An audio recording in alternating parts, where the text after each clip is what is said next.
to your community. This is Chris 6 News in your neighborhood. Hey there, I'm Chief Meteorologist Stephanie Lauber. We are tracking river flooding and heat alerts along the same area. How could that impact what we see at the reservoirs and in your neighborhood? I'll have those answers ahead. Some water restrictions could be lifted. Hey everyone, I'm Drew Bishop with some good news to report about our water situation coming up. Hello and thank you for joining us on Chris 6 News. I'm Clara Benitez Cortez. Here's a look at what we have been following across the coastal bend today. Hey there, good evening to you. I'm Chief Meteorologist Stephanie Lauber. We continue to track the latest conditions along the Nueces River, where things are pretty much going to stay where they are in major flood stage near Tilden. That area of the river near Highway 16 in McMullen County going to stay at major flood stage for the next couple of days. That indicates a lot of water heading down the river, and downstream our next gauge is by Three Rivers, where we continue to have a river flood warning with a big expectation for the river to rise between about Wednesday and Saturday morning.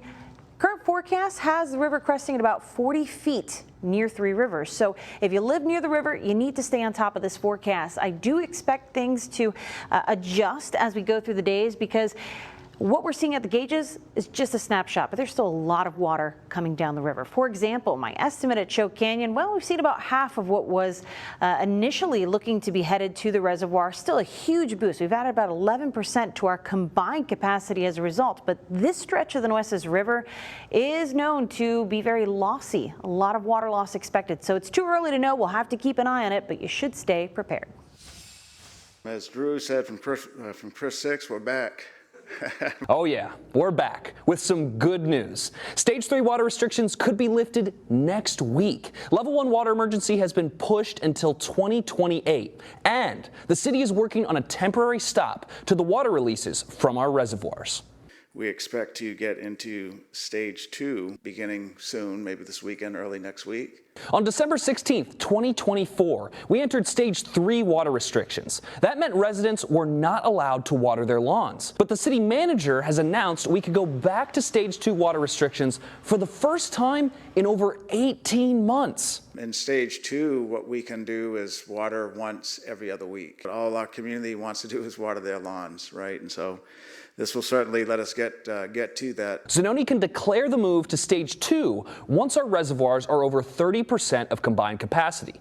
In other water restriction news, the projection for level 1 water emergency has been delayed until September of 2028. The first date that we gave back in April of this year was September of 26. And that's real. That's when we were heading for what could have been a pretty catastrophic event. Level 1 water emergency would force residents, businesses, and industry to cut water usage by 25%. As I've reported, that was going to be a challenge for everyone. The new projection of September 2028 doesn't even account for water that's expected to flow into Lake Corpus Christi starting this weekend. So the projection could be pushed even further away. And as lake levels are expected to rise, city staff is working on temporarily stopping the agreed order with the state that says we have to release water for environmental reasons. We've already met with TCEQ, and it would be a temporary reprieve for 4 months. And I think what they can see is that in this drought of record that we're still getting out of, it's been years before we've done any releases, and you can draw conclusions on impacts. We haven't heard of any significant ones. Well, all of these updates will be discussed at Tuesday's City Council meeting. If stage 3 restrictions are lifted, I'll be sure to update you. Reporting for Chris 6 News, I'm Drew Bishop. At Monday's water briefing, Drew Bishop also asked the city manager about a scientific difference in opinion over the Farfield study. It came to light at the June 2nd City Council meeting when Sparrow's environmental group presented a review of their findings on the potential environmental impact of the proposed Inner Harbor desalination project. At that meeting, 3 scientists from the Hart Research Institute, the UT Marine Science Institute, and the Coastal Bend Bays and Estuaries said they wanted to review the study to look into potential impact, specifically to marine life. Today, the city manager confirmed those 3 scientists have told him they no longer want to do that study. So we have to figure out what to do next. And so that'll be the brief to City Council. We're kind of at a standstill. Dr. Hertzka and Wetz were here the night of the presentation. Both were on the committee. They both said they would do this work. Now they're saying they're not going to do it. So we got to figure out what to do next. City manager says this development will be discussed at Tuesday's city council meeting.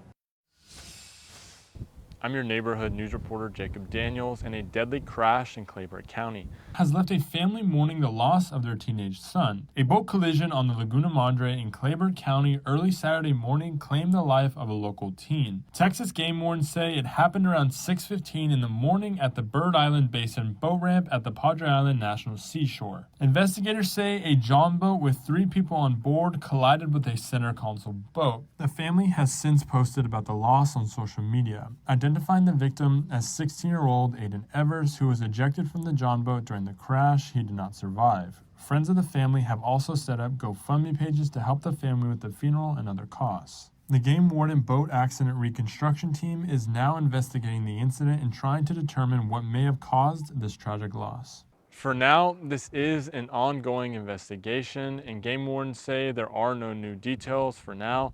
We'll continue to stay on top of it and provide you with any updates as they come. Reporting on the island, I'm Jacob Daniels, Chris 6 News. No action was taken to move forward on whether CCISD would approve to demolish 7 school campuses. I'm Jada Strayer in Corpus Christi. Trustees pulled the demolition contracts from the agenda before taking a vote. The campuses include Fannin, Castores, Sanders, and Travis Elementary Schools, and Brown, Cunningham, and Martin Middle Schools. Board President Dolly Gonzalez-Trolley says the district wants more time to make sure staff and contractors are prepared before demolition begins. We do want to do it right and make sure that we do it on the right time frame and that we don't rush into anything. Gonzalez-Trolley says the current plan is still to demolish all 7 CCISD campuses, but says the timeline could change as the board continues discussions.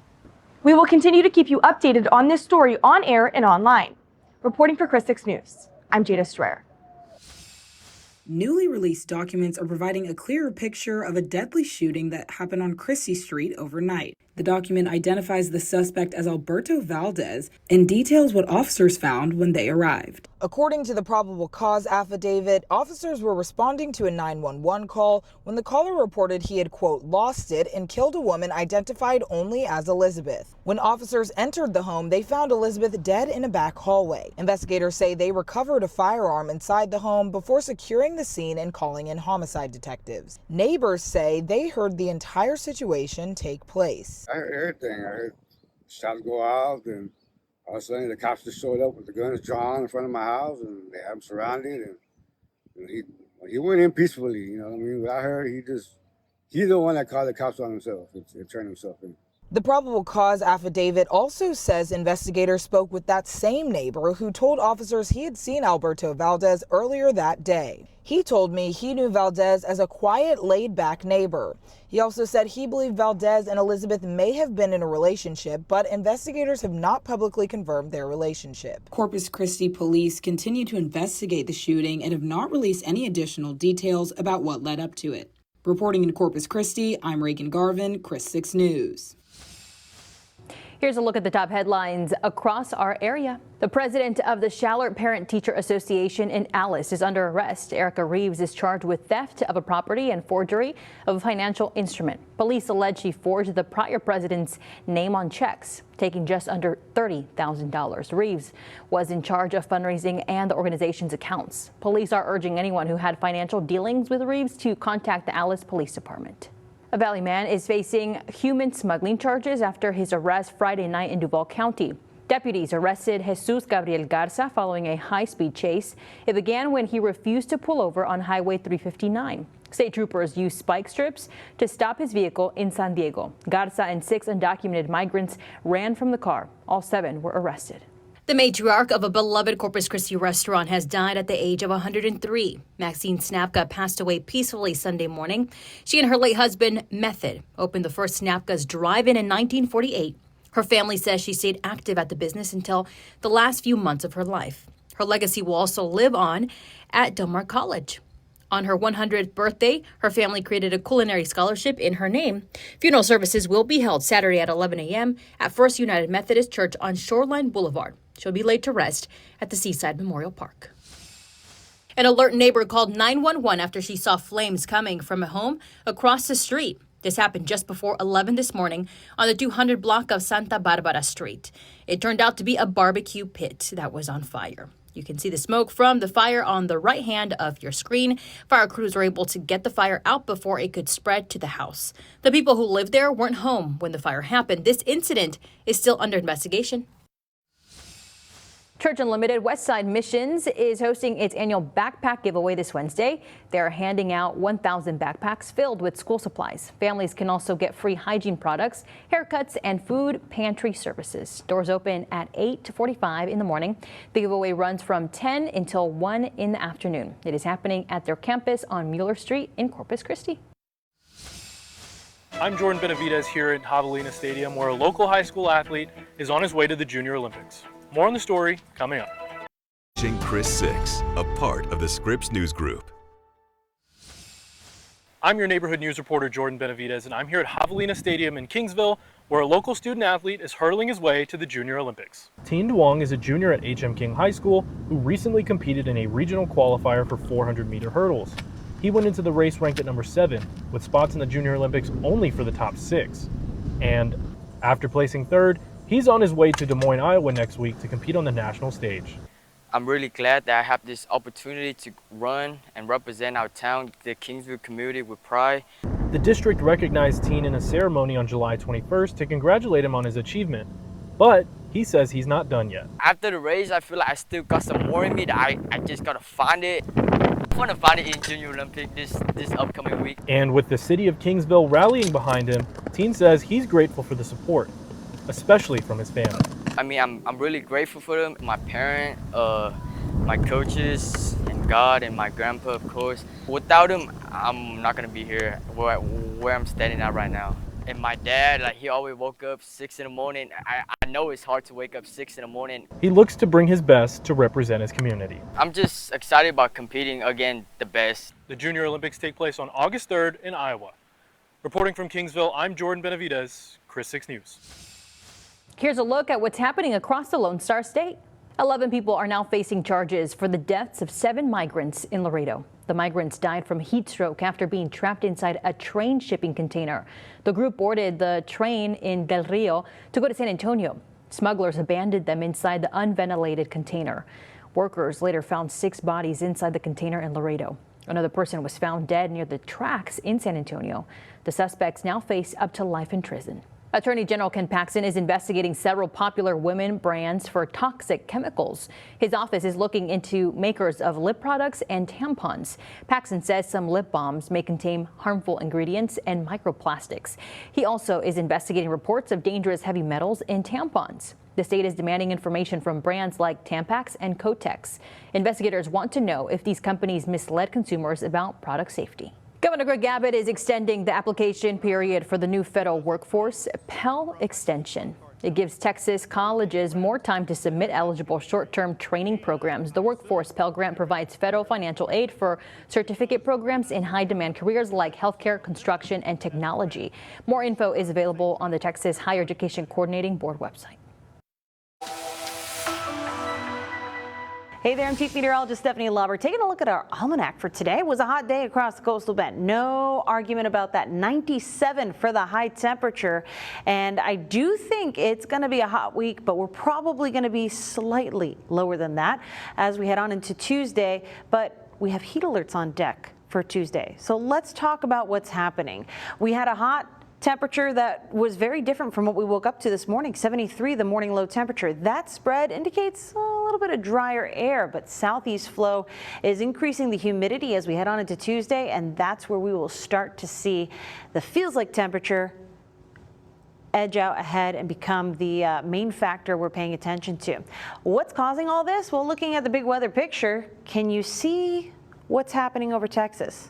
Whole lot of nothing. High pressure is overhead, and we like to call that a heat dome. Taking things way upstairs in the atmosphere, we can see the bullseye is going to stay parked over the next couple of days, but the coastal bend's kind of on the periphery of that. So it means at times our winds will be a little more east-southeast, a little more south-southeast.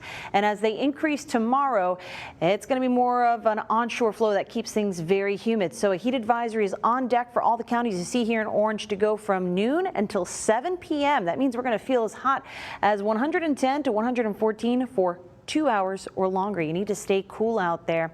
But how about that day planner? How do you plan around this kind of heat? Well, plenty of breaks indoors will help out. As we go through the day, we're going to start out in the lower 80s and make our way to the 90s before lunchtime. We should stay in the middle 90s at most for tomorrow, but it is going to be feeling very humid out there, so it takes a while for that temperature to come down, and we will be definitely feeling the heat. Check it out, triple digits on the board for the middle of the afternoon, and this means you will need to spend extra time indoors to cool off and take those breaks. Take care of yourself out there. We've got a hot week all the way into August. A former Corpus Christi resident has been searching for some closure since October 24th, 2002. On that day, a powerful storm system spawned 3 tornadoes that hit the city and left Danny Faria Rodriguez facing a life-or-death situation. It's been nearly 24 years, but Danny Faria Rodriguez still remembers every detail of that day. Back then, Rodriguez operated an airport shuttle service. He was at a Bayfront hotel when he heard a tornado was tearing through the city's west side. He jumped into one of the shuttle service's vehicles and headed towards Leopard Street to get to his family. Rodriguez didn't get very far. Leopard was flooded. Then came the moment that changed his life. He saw a small white car trying to cross Leopard. And I guess they tried to make it across, and I saw the car. I called my wife and said, man, that car's not going to make it. He was right. A woman was in a car, and it was starting to float away. With the help of 2 men from a nearby ministry and the crew of an electric company truck, Rodriguez jumped into the flood. When I got to the car, well, there was 2 toddlers in the back seat. And I grabbed one of the babies out, and that's when these other guys jumped in. But it happened really, really fast. But if they wouldn't have been able to stop the car, these guys were holding the car back, they wouldn't have made it. That power company that came through looked like a white horse in the white night, man, because they just pulled up and we were able to get them, and they just took the children out. They were toddlers, they were just babies. Today, those babies would be in their 20s. I mean, God was with us that day. And now Rodriguez is hoping for another miracle. I've often wondered, I wonder what happened, with these kids, and I would love to meet you guys if you guys are still living here in Corpus Christi, or the families, if you know anybody, to get in contact with them. Years later have passed, 2 decades, and it would be just closure on my part. If you have any information on the people that Danny Faria Rodriguez helped rescue, or if you were one of those people, we would love to hear from you. Call us here at Chris TV. The number is 361-886-6100, or send an email to the newsroom at christv.com. Hey everyone, I'm Larissa Liska. Our 2026 Chris Super 6 Showcase features senior receivers, including one from Flower Bluff. Meet the Hornets reception yards leader from last season in sports. Now, Chris 6's Super 6 Showcase, sponsored by Ramco Mechanical Air Conditioning and Heating. Hey everyone, I'm Larissa Liska. Our Chris Super 6 Showcase is back, this time featuring senior receivers, including one from Flower Bluff. Last year, Ransom Watson led the Hornets receivers in touchdowns and receiving yards. That's why he's been named our Chris Super 6 Showcase. Here come the Hornets! I love to compete. I'll go out there and compete with anyone, no matter how big you are or how much better you think you are than me. I'm going to go out there and compete and give it my all. Watson totaled 920 receiving yards and 12 touchdowns as a junior. His longest catch and run went for 70 yards, but it took more than off-season drills to help him excel. Doing routes on airs with your quarterback, or just throwing with them one-on-one and just talking to them, not even on the field or off the field hanging out. It's for me, I've realized chemistry is a big thing. His knowledge of the game and understanding of the plays carries over to his academics. The senior has a 3.4 GPA. Having a high football IQ allows him to be much more multiple in playing the tight end position, the sniffer position, or as the inside receiver outside of the box. Football was not always the dream for Watson. He picked up a ball in 4th grade thanks to his neighbor, Danny Williams. I grew up skateboarding and surfing and all that. And then he saw how big I was, and he was like, you should play football. And I was never even thrown a football in my life. And then he threw football with me, talked to my mom, and got us into playing football. Now Watson sees himself playing college ball. He's definitely got the size. sitting at 6 feet and 186 pounds. I would say it helped me like a lot getting separation and using my body and just like showing them like no matter what they do, they can't take me down. However, what sets him apart is his leadership, participating in the team's leadership committee and volunteering around the community. Part of our mentor program with our 5th and 6th graders. And so even during football season on Wednesday mornings, right after morning workout, they'll head over to the intermediate and they go directly into the classrooms and help out in whatever the principal and teachers need. That effort from Watson stems from his pride for Hornet Nation. It's like a family here, and that's one thing I love about it. It's just they build you on the field and off the field and get you ready for life even after football. The Chris Super 6 Showcase features Watson alongside Carroll Stephen McChester, King's Damon Smith, Orange Grove's Daniel Martinez, and Three Rivers' Ethan Kahn. Flower Bluff football opens up the 2026 season at home, Hornet Stadium hosting Corpus Christi Miller on Friday, August 28th at 7 p.m. I'm Larissa Liska, Chris 6 Sports. I'm Chief Meteorologist Stephanie Lauber with one more look at your 7-day forecast. We are going to be feeling some spicy late July weather here across the coastal bend. Temperatures are going to stay in those middle to even upper 90s. I know we hit 97 today in Corpus Christi with inland neighborhoods hitting the triple digits, but that humidity fluctuating throughout the week is going to determine exactly how hot it is. That in combination with the winds should keep temperatures a little lower on some days. I think the next hottest day of the week should be Friday with a slight boost in our humidity and the wind picking up. Like I mentioned, that's probably going to keep things at bay as we head into the middle of the week as far as the actual air temperature goes. But it means our feels like temperatures become the star of the show, and we definitely need to stay cool out there. Checking on kids, pets, and the elderly. They're more susceptible to heat-related illness. This is going to be a dry end to July here. The month hasn't lent us much rainfall, and it looks like a dry start to August. So we'll keep you updated on the very latest and how this heat could be impacting our reservoirs.